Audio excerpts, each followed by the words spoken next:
What's up, you guys? Sean Ross Sapp here, managing editor of Fightful.com. It is October 9th. We have plenty to talk about tonight.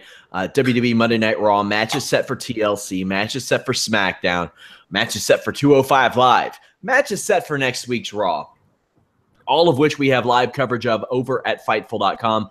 In addition, we have coverage of this morning's King of Pro Wrestling show, which had a lot of momentous activity on it. Also, we have live coverage of all the Ring of Honor shows this weekend. David Tease is going to hook you all up with that on a quiet MMA weekend. Even though it is a quiet MMA weekend, we do have the Holy Smokes MMA podcast tomorrow at 3. I have a show with James Lynch later this week, I'm sure. And we have that UFC 216 post show. If you did not watch UFC 216, that post show gets you caught up very well. Demetrius Mighty Mouse Johnson hit one of the craziest finishes I have ever seen in my life. Alex, did you happen to see that? I didn't catch it. Whew.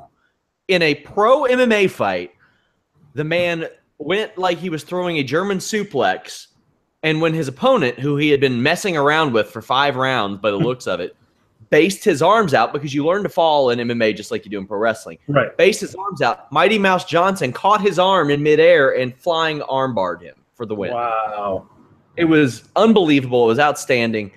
So lots of content in relation to UFC 216 up there. We have tons of interviews from James Lynch coming up on the site as well, UFC fighters. So make sure you keep it locked at Fightful.com. Head over to those forums. I'm starting a contest very soon. And, of course, we have all your pro wrestling news, interviews, photos, videos, boxing, MMA, all that good stuff. Without further ado, Alex Pawlowski. Alex, big night. Yeah, no, this is these are the kind of Raws that, that I like. Where you're going to be like, okay, football and baseball are both on, so we're going to get all the really great shit up front.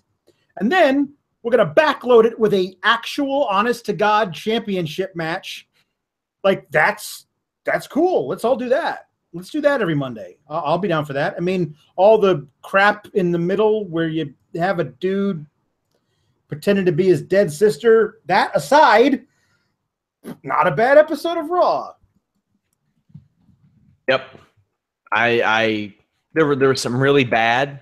There was some okay stuff. Like there was a lot to talk about on this show. So let's hop right into it. The Mizzies. Yay, more Mizzies. I'm cool with this. No Bo Dallas. What do you think's up Thoughts here? and prayers. I don't know what's wrong with him, but I just hope his jacket is okay. Anna Bauer reminded me, like, I don't know what's wrong with his jacket. As long as the jacket is okay, that's all I care about. And the chain, jacket, the chain, and the glasses, glove, both fine, I'm sure, but those things have to be better. He probably got wind that he wasn't going to win a Mizzy award and showed the ceremony. I don't even know if he was even nominated. Was he even nominated? Well, like the star that he is, he didn't show up. Yeah. Curtis Axel won an award. The Bar won the award. They all kind of take turns talking trash rather well until The Miz gives himself an award.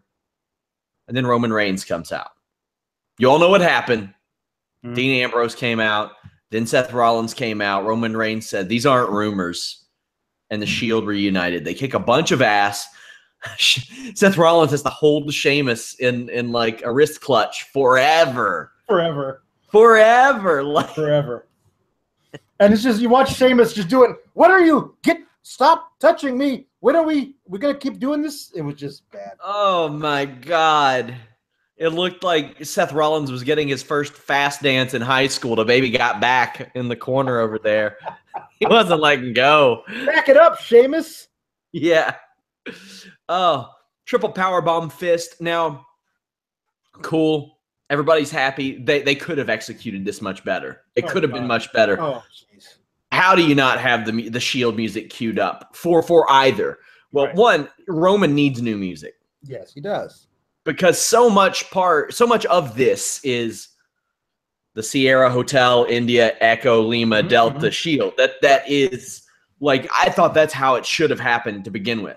Also, wouldn't have had it happen here. Wouldn't have had it happen with them. Right. We'll talk about more of that later because I really want to wait until the Shield's next appearance before we talk about the reuniting of the Shield and how we would have done it. But the best thing about this segment was the hilarious Roman watches Crisley knows best sign in the crowd. Yep. That was phenomenal. That was phenomenal. It's great. Jason Jordan defeated Carl Anderson with Luke Gallows. Jordan out here solo tonight, and they're still trying to babyface him while they're still trying to heel Anderson and Gallows, and the crowd didn't want that. Nope, didn't want either of those things to be true. Nope. They were chanting too sweet at Gallows and Anderson. Mm-hmm. Hey, if you own it, well, why not use it? Yeah. Yeah. Instead of having Johnny Gargano use it at an NXT event, maybe. Oh man.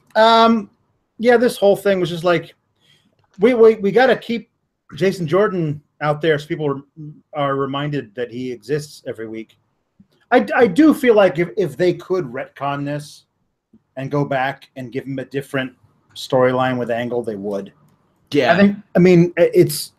Now they're like, crap, we said that he's his biological son. We can't go back on that without completely overhauling what we want to do with the character. But we still have these plans for him, so let's just not mention it for a while and see if anybody forgets. I think they have ways they can go. We all know there are ways they can go. He fooled them or something like that. But that would drastically change what their original plans might have been with him. Sure. You know what I mean? And maybe they're not ready to do that yet. So they're just like, don't anybody talk about how we made that mistake, okay? It just feels like they're trying to keep him front and center without admitting that they made a giant error. But it's like, when was the last time this thing worked? This type of thing. I don't know. I mean, Kane and The Undertaker, maybe. Hey, this is The Undertaker's brother. Here you go. That was literally 20 years ago. Exactly. Like, it's a completely different era now. And with those guys, well, once I've completely bought into the fact that this dude is some undead, cowboy or whatever the hell his gimmick was at the time, then I can also buy that he's got a long-lost brother who's horribly scarred from a fire in which The Undertaker thought he died. There was a lot more flexibility there. Yeah, as opposed to Kurt Angle, who was once portrayed as the wholesome milk-drinking guy, not knowing who his kid was for years. Sure. Yeah. Carl Anderson looking for a tag here when he's beaten up is great. That was great, and commentary picked up on it. Him whiffing on his corner spot was also great. But what was even greater than those great things was Jason Jordan dead weighting him off of that turnbuckle and hitting his finish, which is him throwing a man up in the air and catching him in a neck breaker. That was awesome. Jason Jordan is preternaturally gifted. He's super gifted in the ring, and they can't figure out what to do to make him a person that you root for. Sometimes he reminds me of a guy I trained with who didn't know how strong he was. And I think by now Jason Jordan knows, but when he's in the ring, you can see guys brace because he hits him a little extra hard. And it's what we had to do too. And whenever we were getting takedown drills done by this guy, we had to brace a little bit, because he didn't realize. Backstage crappenings. Miz mocks Kurt Angle, asking if he has any injuries, and they book The Bar and The Miz against The Shield at TLC. More about that coming. There is a bad, lame backstage segment with the women outside of Alicia Fox. Alicia Fox was outstanding. As good as Alicia Fox was, that's how bad Sasha Banks was at this. That's how bad everybody was at it. It was like Bayley was terrible. Dana Brooke was awful. Oh boy. Emma wasn't even very good, and she's usually really good in these things. But it's saying something when Bayley was the second best in this, and she was still really bad. They're all arguing over who gets their asses kicked by Asuka, so a match is set up for tonight. And I was like, cool, whatever, sure, it's fine. I thought Angle was going to say, all right, I need somebody to be an opponent for Asuka. You're all going to be in this match. But they were all like, I want to face Asuka. No, I want to face Asuka. I'm like, all of you are students of wrestling at this point.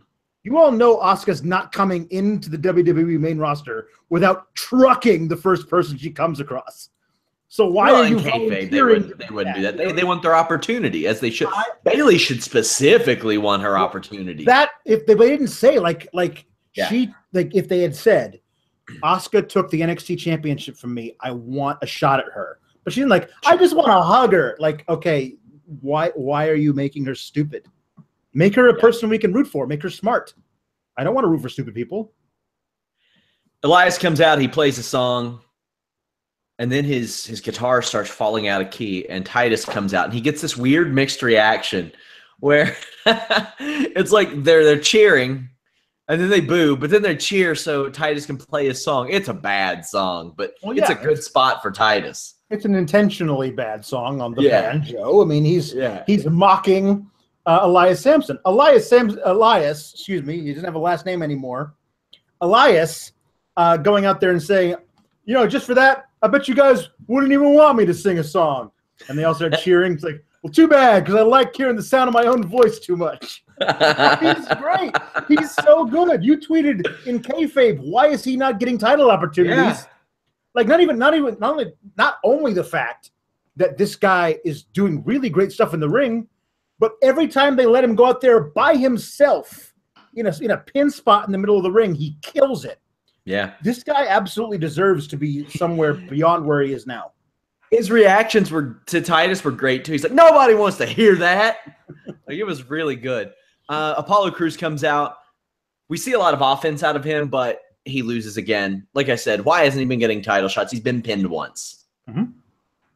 Should be happening. Enzo and Kurt Angle. Enzo calls Angle out and refers to him as Sexy Kurt. Now, this Sexy Kurt promo was 13 years ago. Yep. So there's a good chance that there's a lot of people that were puzzled by that. Yep. Viewers of this show will have no clue what he's talking about. Clue. Yep. It's when Kurt Angle sang Shawn Michaels' theme song and he said, I'm just a sexy Kurt. I'll make your ankle hurt. Yep. Which was an all-time great thing. Right. And at this point, I need to just hose down, just hook it up to the spigot outside, and I'll pour the water all over myself because Kurt Angle explained that the cruiserweights have their own contracts. Mm-hmm. And begging for it for months. Begging for it. Explains why Kalisto can beat up Enzo because he wasn't under that contract. Later, Corey Graves specified in their match, these are two guys that have been competing against heavyweights. I wonder how that affected their strategy, how it affected their skills. I love it. That's good storytelling. That's good development. That's something. It's just something they needed to add. It's easily, New Japan's done it for years, and it's worked. I like it. Enzo is acting like a spoiled, entitled star, and it fits really well. He's good at it, as is most things on the mic with him. Later on, he's booked in a lumberjack match for the cruiserweight title against Kalisto instead of at TLC. Yeah, of course, we will speak more about that tonight too. Yeah, when they were like, they announced earlier today, oh, by the way, Kalisto versus Enzo. I'm like, why wouldn't you just wait to do it tonight? Yeah. Oh, you have this whole thing planned. That's cool. Sure. Yeah, I'm down with that. So here's the fun one to talk about. Braun Strowman comes out to the ring. Then Matt Hardy's music hit. And I'm like, oh, no. Poor Matt. Like, Matt's offense was ugly, as it was supposed to be in this match. Right. I got to say, like, he did those horrible punches, which you got to do, because what are you going to do, cut angles on Braun Strowman? No. And it was really great how Braun would shove Matt off, and because Matt's pigeon-toed because of his hip sockets. Yeah. Like, I think Matt or Edge wrote about it in his book, and Matt's just got messed up hip sockets, and because of that, you didn't know what direction he was going to go. You didn't know what rope he was going to bounce into. First, second, third, take your pick, roll the dice. You don't know, but he's bouncing off of everything, coming back and punching. It's great, to the point to where Matt Hardy gets honest to God chance against Braun Strowman. Yes. That does not happen these days, Alex. Yeah. No, this is the thing, is that he went for the side effect. He went for the side effect. Match real early. It was great. This was great. I tweeted when he soon came out. I was like, well, there's no better guy on the WWE to break Matt Hardy, both figuratively and literally, than Braun Strowman. I mean, whatever. But it was really cool. I was like, well, who could they? I was having not an argument, but a discussion on Twitter with somebody about what do you do with Braun Strowman at TLC? Because he's got to be on the card. And he's like, oh, let him squash somebody. I was like, well, okay. But we've moved past that for Braun. He should have a real opponent. And when this match started, I was like, you could absolutely talk me into a little mini feud between Matt Hardy and Braun Strowman, where Matt just won't give up because he's just this veteran who just he'll never die. Right, exactly. So the match was really fun. Oh, and you know that Braun can kind of promo like, we'll test that theory. Like one of those. The tornado DDT, followed by the Twisted Fate, followed by kick out at 1, followed by Matt saying to Braun Strowman's face, what are you? Like, all of that stuff was brilliant. He goes for Twisted Fate again, gets choke slammed again. Then the running power slam. The last minute of this match was classic. So good. Yeah. And then he's like, I always wonder what Braun's plan is when he picks up an opponent he's just beaten and walks to the back with him. Yeah. Like, where's he taking him? What's he gonna do with him? But we never find out because he doesn't make it to the back with Matt Hardy. And I'll let you finish this. He is confronted by the Shield, and I think it's fantastic that Roman Reigns is like, hey, yeah, this guy that's been picking on me this year, since we got this band back together, let's go kick his ass. And they do. They beat his ass. Ambrose and Rollins hold him up for Reigns to hit a sick spear where Reigns almost went headfirst into the ramp. He almost got Shane McMahon. How I said his ass was to the lights. That's almost Reigns tonight. Well, apparently the Shield's presence gives WWE cameramen Parkinson's disease because they're doing that shit again. Mm-hmm. Cut it out. Right. Stop it. We don't need it. It's supposed to look like a Bourne movie. They want it to look like it's a real fight because these guys are real badasses. Yeah. Oh, yeah. They powerbomb him through a table. Braun should have been the guy to bring them out.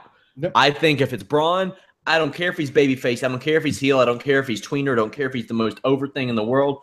The Shield, special circumstance that's going to get a great reaction no matter what. You can say, well, how are they the babyfaces? 3-on-1. It's Braun. Right. It doesn't matter. He turns over an ambulance on this program in this world. He gets hit by a vehicle while he's in an ambulance and emerges like he's different. He is beyond. Now, should they have had him beaten by Brock Lesnar? No. Braun should be just doing. He should be overturning trains, like they just catch him outside and like he's not putting pennies on the tracks. He's just ripping the tracks in half. Like they have to get together to stop him, and then you've got The Miz and Cesaro and Sheamus who join in. Yeah. I think that would have been a better reaction. That and the music. Yes, this is how I would have done this. I would have had Seth and Dean for several weeks, separately and together, trying to beat up Braun and failing, coming close and failing, having a handicap match against him at the September pay-per-view or whatever and failing, all that kind of stuff. And then finally, the guy who comes in and reunites them is Roman. Because that's what you want. This is all a giant ploy to get Roman over again. That's what this is. This is our last gasp effort to make you cheer for Roman, which is fine. That's what you need to do. Okay. The Miz and the Bar are nothing to these guys, as evidenced by how they ran through them and Curtis Axel. Like, they didn't care about those guys. But Braun beats Roman to a standstill every time they fight. Not on the house circuit. On the house circuit, Roman Reigns is undefeated.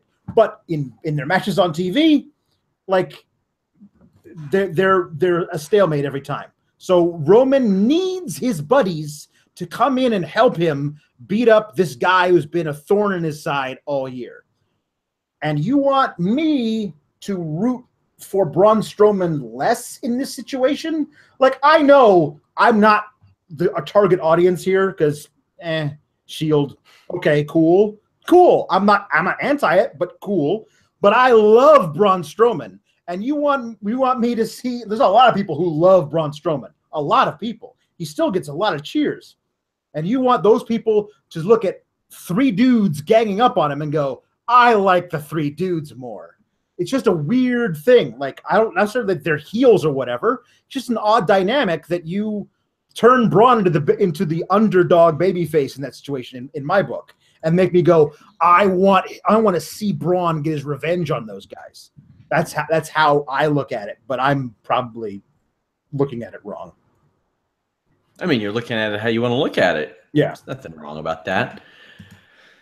I really feel like down the line, Samoa Joe and Authors of Pain are the trio to give them a run. But I mean, who knows how long this thing will last? I feel like it'll last maybe till Survivor Series, because that thing's made for giant groups of people. Yes. But certainly by the Rumble, all these guys will be going their separate ways again. Like, yeah, as they probably should. Yeah, as they probably should. So yeah, I just think that while I'm happy with the Shield reunion, I think there were things that could have been done and should have been done that could have made it way bigger. Way bigger. Right. Mickie James is out, goes off on Alexa. She sounded like a woman really angry that she was called out on Facebook like they were having a war, and she's like, honey, let me tell you. It's good stuff, though. It works for her. What really works for Alexa is her coming out and doing this video tribute, Alex. I loved it. I thought it was hilarious. I'm sure you didn't, but I did. Listen, it's fine in a vacuum, but I still have post-traumatic memories of This Is Your Life, Bailey. So when she comes out and says, Mickie, I got something for you. I'm going to show you your history. I was like, oh, crap. What is this going to be? You're going to bring out her high school boyfriend who's like 90? Is that what was that going to be your joke? And yeah, the newsreel footage was fine, but it was incredible, Alex. You know, and it was funny, yes, and the old timey voice, all funny. The only problem is that Mickie James is not ancient, and treating her as such is disingenuous. It's disingenuous, and I don't like it. Move on. Like, there's She's other ancient things. to Alexa Bliss. That's the whole thing. Yeah, I suppose, but she's also ancient to Emma and Alicia Fox, who were involved in that thing last week too. Like, as if the entire women's division thinks that either she's this older veteran who's really experienced and can teach them a lot of stuff, and that's good, or she's old and past her prime and get her out of here. But either way, she's old. And I just I mean, this is part of Alexa's deal, is that she does think that she's old. Like, that's her whole thing. She's discrediting this woman because she's old. Well, then I would have somebody ask Alexa, why did you personally bring Mickie James into SmackDown and have her be your best friend for a while over there? I mean, like, she had her show up under a mask so she could beat her a couple times. Yeah, I guess. Yeah. I liked it. Good stuff. What wasn't that good, though, was the whole Alexa running down the ring and being like, nope. Well, I mean, what do you expect? Yeah. How does Jack Gallagher throw a drop kick that good in what he wore? Like, that I can't imagine they put together, like, worked clothes like that quick. Those got to be shoot clothes, right?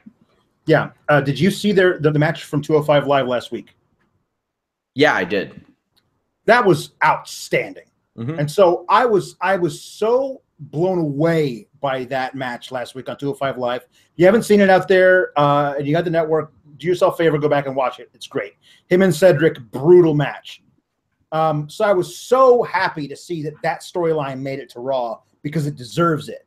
Like, it's really, really cool stuff. And for those of you who don't watch 205 Live, you would have no idea that A, Jack Gallagher is a heel now, and B, he wrestles in a waistcoat, tie, and like corduroy pants and dress shoes. Low-key wrestled in that stuff for a long time, but it never looked as cool. No, like he looks like a Sherlock Holmes villain who decided to go into fisticuffs. Like it's really cool. Like he's really great in it. I'm super down with evil Jack the Ripper Gallagher. I'm into it. Yeah, this is fine. I think it was smart that on this night, WWE highlighted their cruiserweight division heavily on this show. They needed to have this segment for reference for the end because they never showed these other guys on TV on Raw. So if they say all of our cruiserweights are coming out, if you missed, Raws from 6 months ago, you would have no idea who any of these guys are. Never seen them. So it was good. And what's really interesting to me was they had Michael Cole make believe like he had never seen this kid, Mustafa Ali. Tell me about him, Corey. Like he was just this rookie who had never had a match before, because they were actually showcasing him to the audience at home because they're building a little story for Mustafa Ali, which is cool. They should. He's fantastic. He's super amazing. And I'm really hope that they give him some shine in the next few weeks. Well, the Cruiserweights got 3 or 4 individual segments on this show, including Enzo. That was good because you're going to have a lot of casual fans tuning in, or at least more casual fans than usual tuning in because of the Shield. Maybe some people that have fallen out over the last couple of years, and they can see this. I doubt it's going to turn anybody away, but it might bring in some people, the utilization of this. Can't say the same for Sister Abigail. Oh, boy.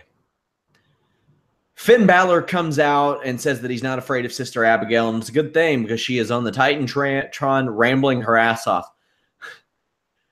Like, she says something about turning flowers into other flowers. Like, I think she's a bee because she pollinates. Finn Balor sells this like fucking Hurricane Katrina just hit his house or something. Like, afterwards, he's like, oh, this is something to really worry about, guys. And I'm just like, man, I don't like it. I don't like it.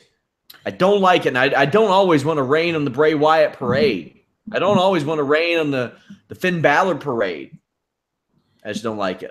You know what? I've liked their matches. I haven't liked this.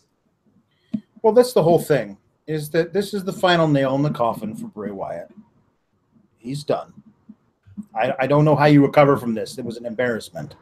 And listen, I don't blame him because he committed entirely to this ridiculous thing where they had him, wear a veil over his face and weird eye black around his eyes, and they gave him a voice box thing, and he committed to it fully. He said, you know what, I'm playing this 100%. I'm doing it. I'm going all out. And that's all you can do as a performer. When the director tells you you got to do it, you just got to do it. But the creative behind this is ridiculous. It's ridiculous. The guy had so much potential like 3 years ago, and it's been all wasted through lost feuds and, showing up on the Titantron to challenge somebody else to another feud for the same reason because they're not who they say they are, man. It's kind of done. And then what made it even worse was the fact that everybody on Twitter was hating on this thing. Everyone at home is laughing about this. And Finn goes out there and go, my God, the things I've seen, like her voice echoed in my head, like he was shell shocked or something. Like he just come from Fallujah. Like it was like he had just like it was ridiculous. The fact that they asked him to like completely sell this thing as though he was really affected by it. I don't know. I'm reminded of the way Seth Rollins reacted to the Demon King. Was like, oh, where's the Demon King? Come on. And he was supposed to be like this big heel guy, which was to hate. But if Finn reacted to Sister Abigail the same way, I'd be like, now that's the guy I want to root for. The guy who sees this and goes, this is all bullshit, and we should not take this seriously, because nobody home was. Yikes. I agree. We're going to have a story up on Fightful soon. And this just came across, it just hit my inbox. Somebody said, or Roman Reigns said in a recent interview, we don't need guys running around doing two sweets. We don't need guys acting like they're from DX 15 years ago. We need original characters. For as much as the Young Bucks put him over, like they go out of their way to do so, like because let's be real, they capture a lot of the demographic that isn't that fond of Roman Reigns. I just don't think it's necessary. I think that's kind of in bad taste for him. That's odd. Like, yeah. I mean, well, no, it's not because I mean, he's their company guy now. At this point, he's their company guy. He's speaking directly from Vince McMahon, whether he knows it or not. He's been inoculated to speak the corporate line, and Vince hates what's going on over in Japan. So yes, yeah. I mean, that's it. But I mean, come on, let these guys have. Honestly, it's just creating a buzz around all of sports entertainment, because you won't let anybody say wrestling. It's good for the entire business. Being petty is not good. It's just not good. Yeah. So those comments disappoint me, but I guess do not shock me. I was surprised he said that, and it wouldn't shock me if one of many people backstage said something to him about it. And I don't know if that happened, but yeah. And I got a lot of weird comments. Like, it's just unusual. Like, I mean, yeah, the thing is, like, if you don't get it, if you don't get the Bullet Club thing, if you don't get the Young Bucks thing, I ain't explaining it to you because you're not supposed to get it if that's the case. Right. If you don't get it, that's part of it. And if you hate them because you don't get it, that's part of it too. Moving back to Monday Night Raw. Winner faces Asuka. Emma defeated Sasha Banks, Alicia Fox, Bayley, and Dana Brooke. I thought this could be fun or terrible. It was the latter, in my opinion. Michael Cole didn't know the rules of the match. They didn't tell him. It's a fatal five-way. And he always referred to it as such. But it wasn't a fatal five-way. It was a fatal five-way elimination match. And I don't know how recently they changed it, because he didn't have the right script in front of him, obviously. Sure. But they also gave, apparently, each of the cruiserweights for the lumberjack match full entrances.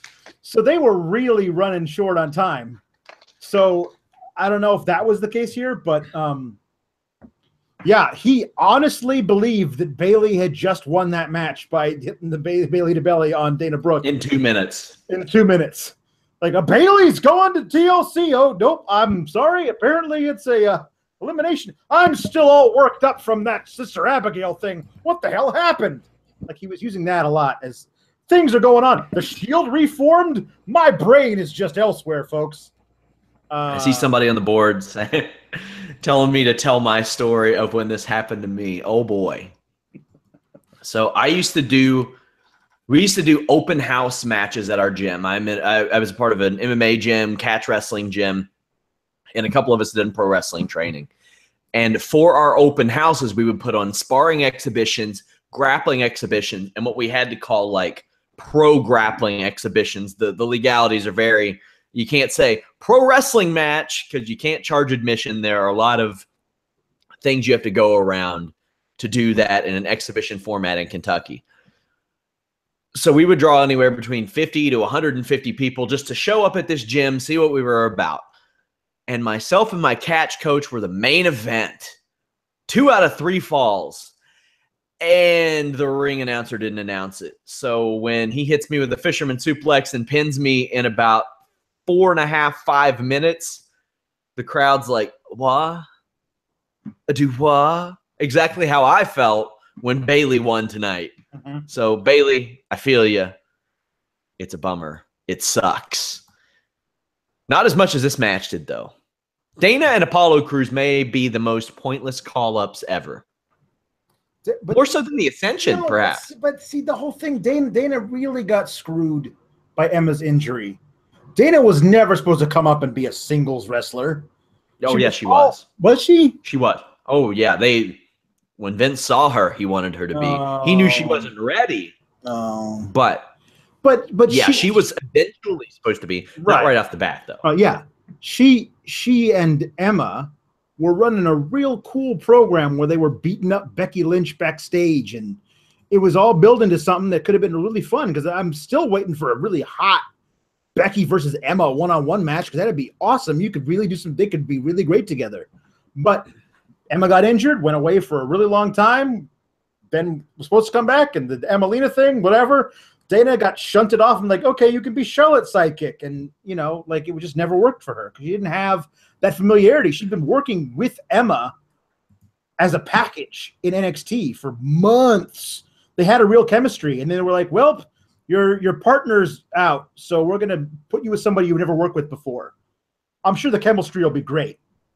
And, it wasn't. And it, like whatever. But I feel bad for her because you're right. She should not have been brought up. She should have been sent back down. You know what I mean? She could have been done something down back there. But I will say, highlight of this entire match was when Alicia Fox tried to get a pinfall. It was a 2 count. Then she yelled at the ref, and then she yelled at the audience, "He can't count. I can." That was 3. Because Alicia Fox is a treasure and a jewel and a gem. Great. And if I were a single man, I would ask her to marry me because I'm in love with her. She's amazing at what she does. Like she fully commits. Like it's really hard to find an actress who will really commit to being nuts. And Alicia Fox, who's not an actress, completely commits to it. And awesome work by her.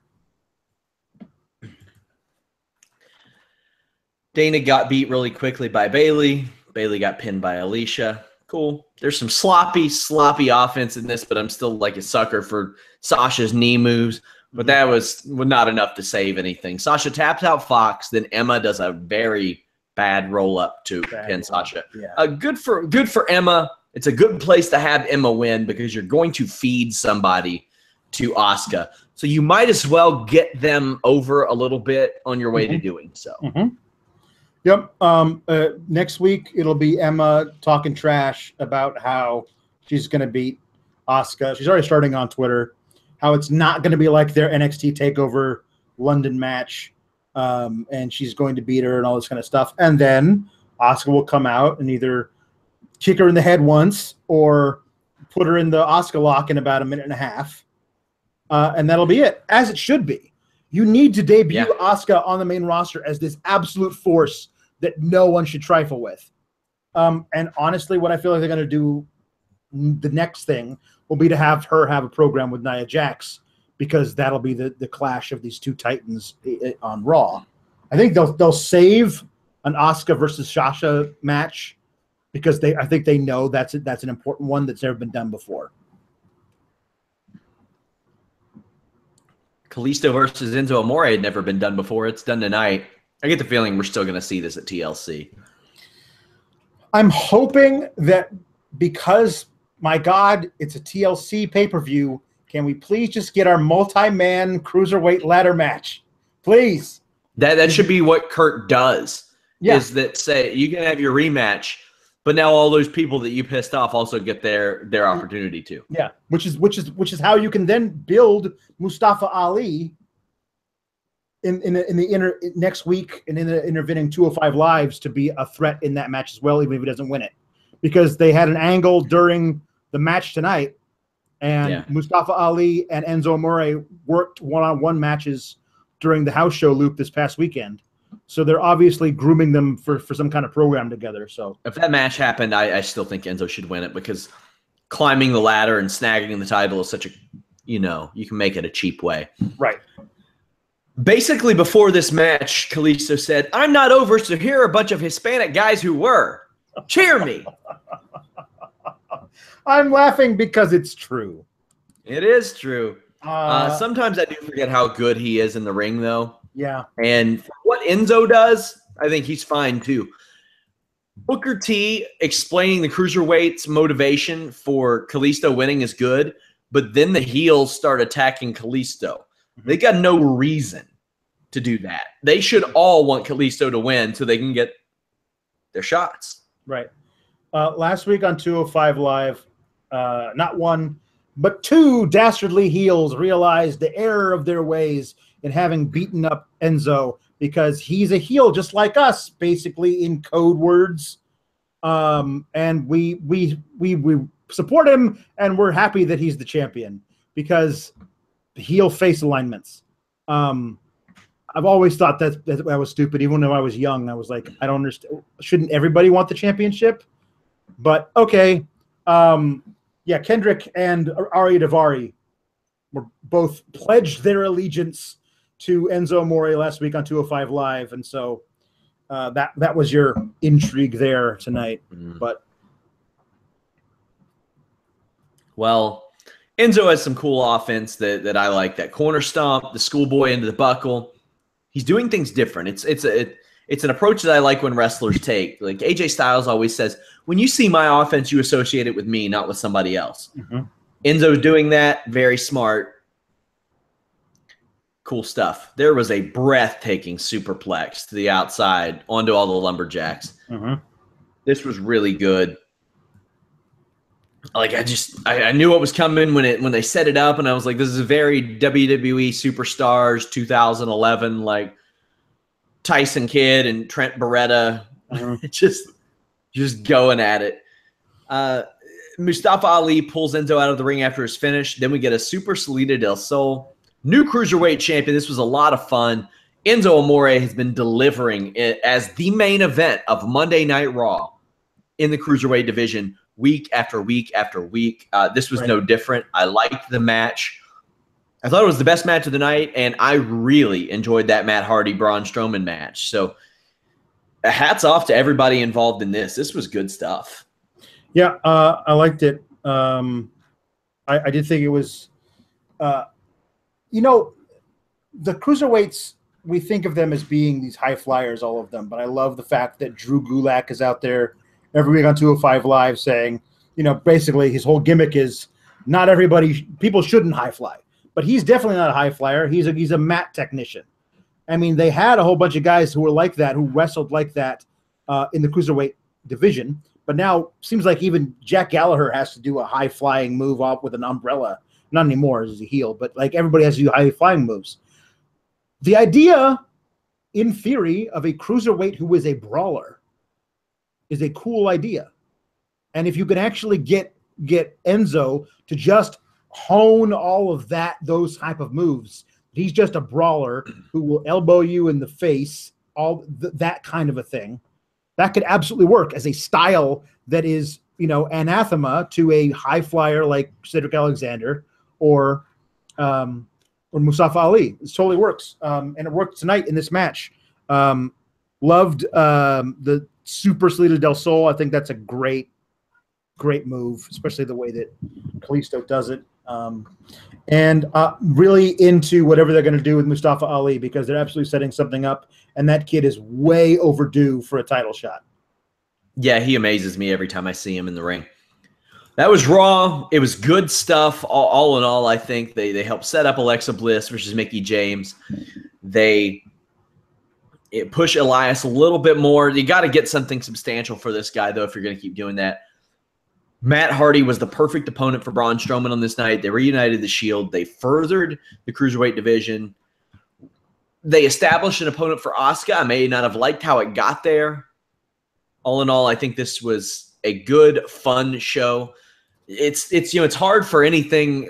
It's hard for any show that's 3 hours to be unanimously good, but yeah, I enjoyed it. So the only title being defended at TLC is the women's title, because Brock's not on the show. Yeah, I think the cruiserweight title will be. Oh yeah, sorry. Yes, I forgot about that. But that hasn't been announced yet.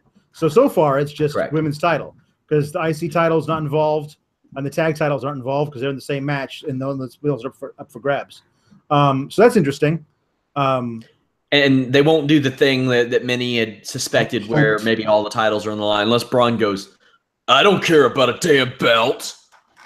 Like, if we win, you can go keep the belts. I just want Roman's head." Yeah. That's fine. Their feud has lasted a year almost, Alex. Yes, and it should last for more Forever. than that. They should get Fight Forever chance.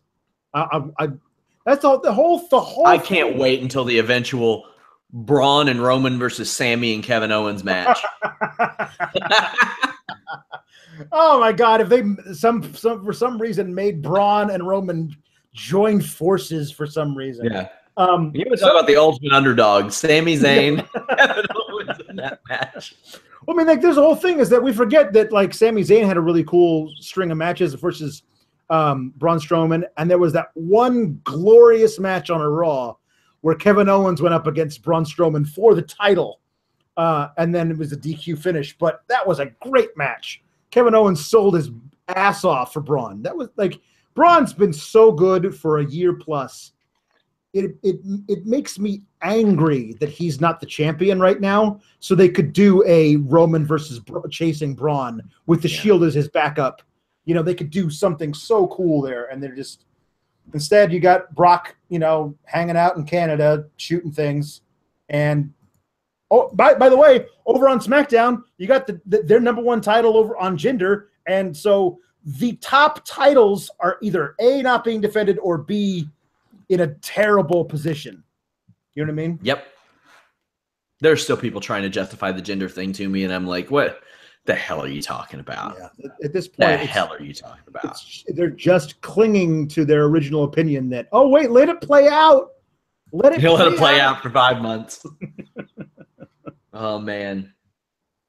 It's just not good. So Brock Lesnar, if Dana White is to be believed, Dana White I don't think he knew well enough to not let it slip. But during an interview this weekend, he said, yeah, Brock's under WWE contract until August 2018, which surprised many. Makes sense, though. I would speculate that it's because he took a fight and WWE was like, all right, let's get you through SummerSlam. And Brock is probably like, yeah, okay.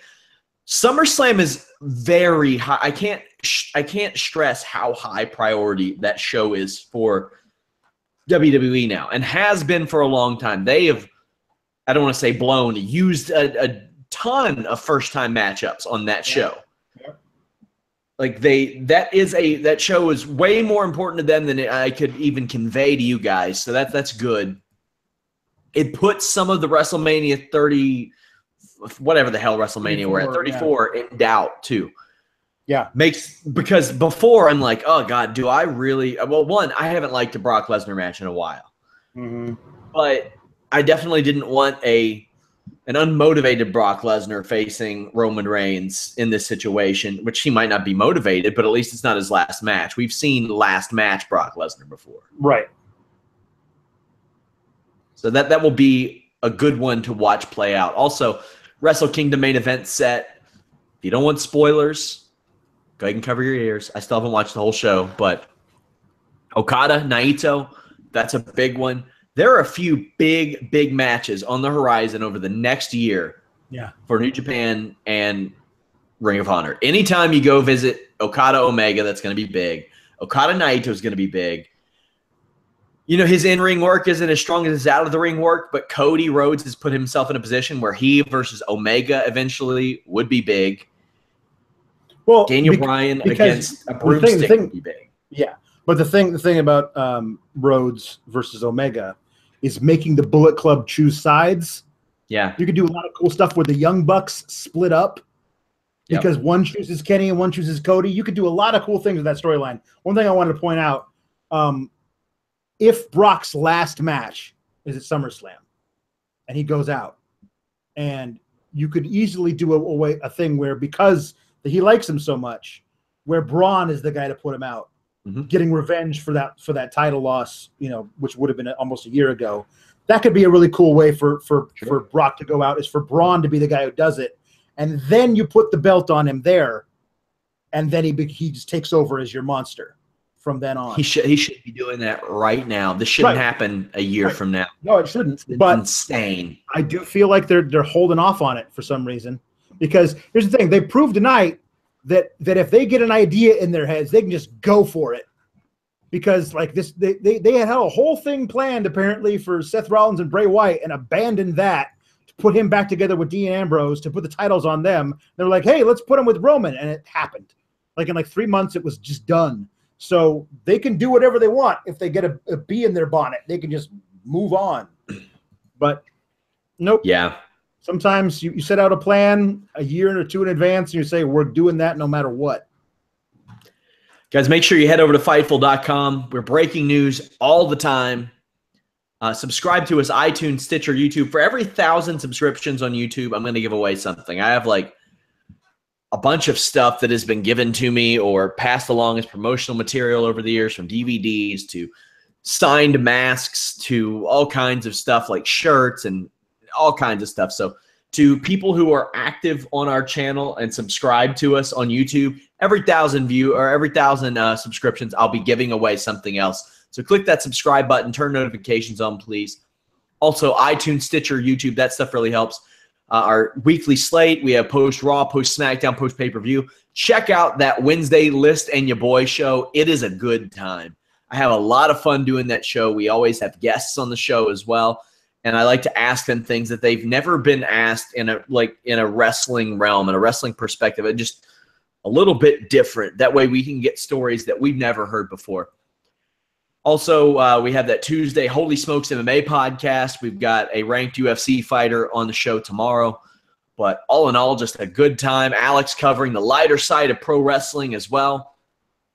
But, yeah, guys, check it out. We got a lot of big things coming. Brought James Lynch in on the MMA side. That guy is going to be our Ariel Helwani. Wait and see. He is incredible. He is outstanding. I am so excited to have him on board. He and David Tees were two of the main guys I wanted hired for this website last year, and I'm so glad that we were finally able to nail down James Lynch. And, of course, guys, all kinds of content over at Fightful.com. Use those Fightful forums because we have a contest going up there as well. Alex, what are you up to? What are you going to do post-associate editor? I'm going to take my daughter to the park, which I haven't been able to do since I have had this job. I'm looking forward to pushing her on the swings. Your daughter in some kind of underground toddler fight club. Yes. Well, I got a trainer. Got to get her to run up and down. You're not allowed to talk about it. No. First rule. Right. Well, we're not actually in the fight club, yet. So I have to create it. I'm starting the fight club with the other dads at the playground, I think. It's all an idea in my head. Anything that you all want to add to Fightful.com, head over to those forums and let us know, because Melissa, who is heavily responsible for this website, Lindsay, a lot of those people, they check in on those forums. They want to know too. Also, happy Canadian Thanksgiving to the great people that help make the site of my dreams come true, help make my dream job come true. Those are really good people. The trip that I got to make in July really opened my eyes. I'm not a big traveler. I've done a lot of it this year, but some really great people there, and they are responsible for so much of this that you see at Fightful, like the tech setups and the layouts. We worked until we got one that I loved and that stuck. So thank you to them. Thank you to Jimmy Van. Thank you to people like Nigel and everybody who is a part of this as well. Guys, please share our stuff, Facebook, Twitter, Reddit, but make sure you all respect their individual community guidelines as you do so. Follow Alex at Pawlowski the Fourth. Follow me at Sean Ross Sapp, and follow us at Fightful Online cross-platform. Until next time, guys, we're out.